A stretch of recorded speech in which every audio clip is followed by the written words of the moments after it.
Assalamualaikum. Nama saya Muhammad Ayman bin Muhammad Asri. Bersama dengan saya iaitu Fauzan dan juga Amir. Hari ini kami akan membuat satu demo berkaitan dengan projek FYP kami, iaitu Remote Network and Monitoring System. Okay, sebelum itu saya akan terangkan sedikit apa itu monitoring. Monitoring adalah salah satu kaedah untuk menjaga aliran rangkaian atau kita panggil network daripada ancaman luar seperti DDoS, brute force attack dan bermacam lagi. Dengan adanya sistem yang kami telah bina ini, ia dapat mengenal pasti permasalahan yang berlaku di dalam rangkaian sesebuah organisasi tersebut. Selain itu, antara perisai yang telah kami gunakan dalam projek kami adalah VMware EXCI, EXSI, Zabbix, OSEC dan juga VPN. Seterusnya, objektif yang telah kami berjaya capai adalah yang pertama ialah create notification alert through email, remote firewall, hypervisor, network monitoring. Tanpa melengahkan masa, saya serahkan kepada Fauzan dan Amir untuk terang dengan lebih lanjut berkaitan dengan sistem ini. Okay, saya Amir Daniel daripada grup dari grup ni. Okay, untuk yang first daripada features kita orang ialah firewall. Kita menggunakan firewall daripada OpenSense, iaitu dia open source. So kita orang just masukkan, kita orang just bootkan dia ke server kita orang. So kat sini yang apa yang cik nampak ni, ini dia punya dashboard lah untuk firewall ni. Kat sini kita boleh nampak dia punya gateway, dia punya system information, lepas tu traffic graph, system log, services yang ada kat dalam ni. Lepas tu kat sini ada OpenVPN, VPN punya status. Dan kat sini interface dia lah. So untuk yang first features, dan kat sini buat macam-macam lagi ada untuk plugin. Boleh buat untuk filtering, port forwarding semua kat sini. So next features kita orang provide VPN. So dekat sini VPN ada dia kena install sekali dalam firewall ni. So yang kita akan gunakan OpenVPN. So kat sini dia boleh create lah. Kat sini boleh add up to few VPN. Dan boleh linkkan lah kat mana-mana pun. Lepas tu sebenarnya ada kat sini dia punya connection status untuk tengok berapa ramai klien yang ada kat dalam firewall tu. Maksud saya macam berapa ramai klien yang sedang connect dalam masa yang sama lah. Kalau kata nak untuk Discord tak kenal user ni, tak pun ada user ni ada buat interrupt mana apa-apa connection dalam firewall tu ataupun dalam network tu, boleh terus disconnectkan dia lah kat sini. Okay, for the next features, untuk features yang ketiga, kita ada kat sini ada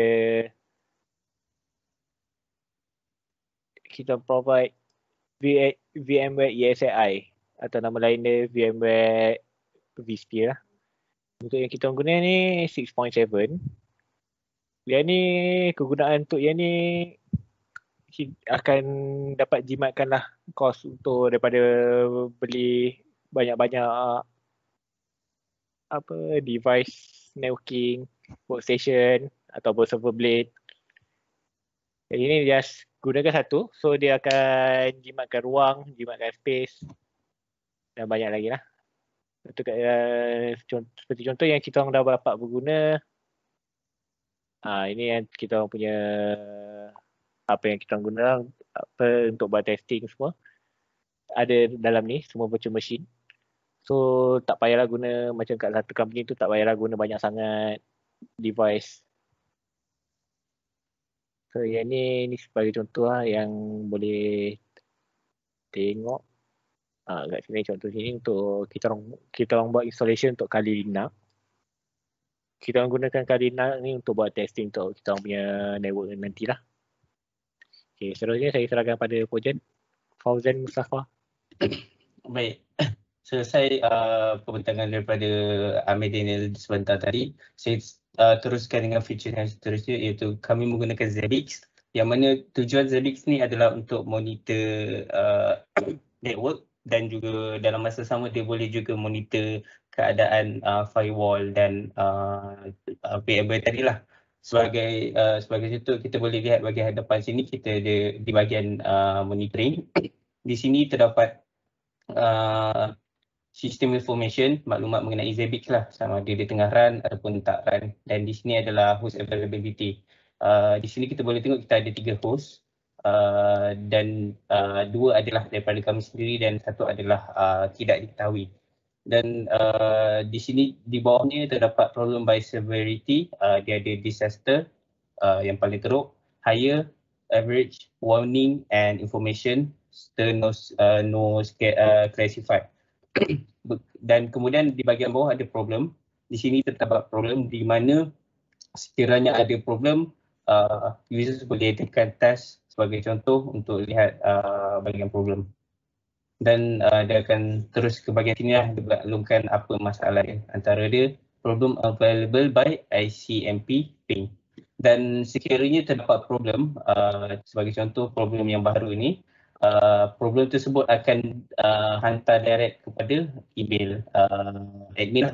Ini adalah contoh di mana this read ataupun write request response adalah terlalu tinggi, iaitu lebih daripada 20 millisecond dalam masa 15 minit. Dan ini adalah contoh ICMP punya problem lah, yang mana telah hantar kepada email administrator, supaya administrator sedarkan masalah-masalah yang berlaku lah. Kemudian setelah itu kita ada bahagian problems. Di bahagian problems ni yang saya maklumkan tadi, yang mana sekiranya problem tu masih belum masih dalam bermasalah, dia akan tunjukkan dia sudah bermasalah. Dan kalau problem tu selesai, dia akan tunjuk solve lah. Antara contoh saya boleh tunjukkan, saya pergi ke bahagian administrator, users, configuration, host, dan ini adalah testing. Dan kita delete host ni, dan kita dapati problem tadi tu hilang terus lah. Sebab host tu adalah percubaan, so dia bila kita dah buang, dia akan jalan terus. Maksudnya dia dah tak ada lagi host kat situ. So kalau sebagai contoh yang ni, biasanya dia akan ambil masa 2-3 minit selepas selesai installation daripada sini lah. Dia kadang tu dia ada gangguan sedikit, namun begitu perkara ni tidaklah mengganggu. Antara lain kita ada bahagian host, yang mana di sini adalah kita boleh check host untuk, sebagai contoh saya ambil OpenSense iaitu firewall tadi. Kita boleh tengok network traffic. Kita boleh lihat, okay, pada pukul berapa tadi ada berlaku network traffic yang mana dia menggunakan lebih daripada 50 megabit per second. Dan selain itu, kita boleh lihat yang bawah sini adalah bahagian network juga, dan di sini adalah CPU jam. Ini merupakan CPU jam ni kita dapat lihat berapa banyak CPU tu guna. Dan kat sini jam ni adalah maksud dia tiba-tiba dia naik. Sebagai contoh, saya ambil yang bahagian sini waktu saya buat percubaan untuk DDoS attack, dan Zabbix telah detect ada dalam lingkungan pukul 12 tadi ada berlaku DDoS ataupun usage pada CPU. Dan di bawahnya adalah memori lain lah, sebagai contoh disk, memory usage dan sebagainya. Dan seterusnya kita ada OZ.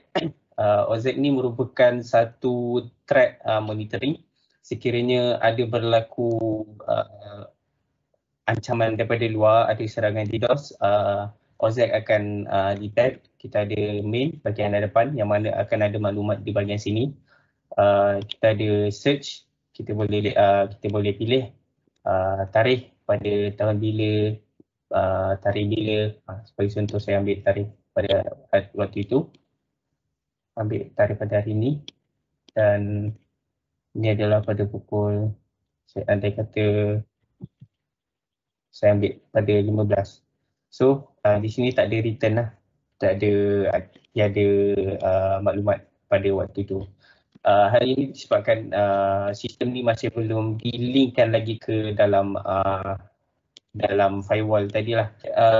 Itu sahaja daripada kami. Namun begitu, terdapat lagi sistem-sistem yang kami sedang cuba untuk menambah baik sistem kami agar ia boleh digunakan dalam industri dan di mana saja, tak kira di rumah dan sebagainya. Itu sahaja daripada kami. Sekian, terima kasih.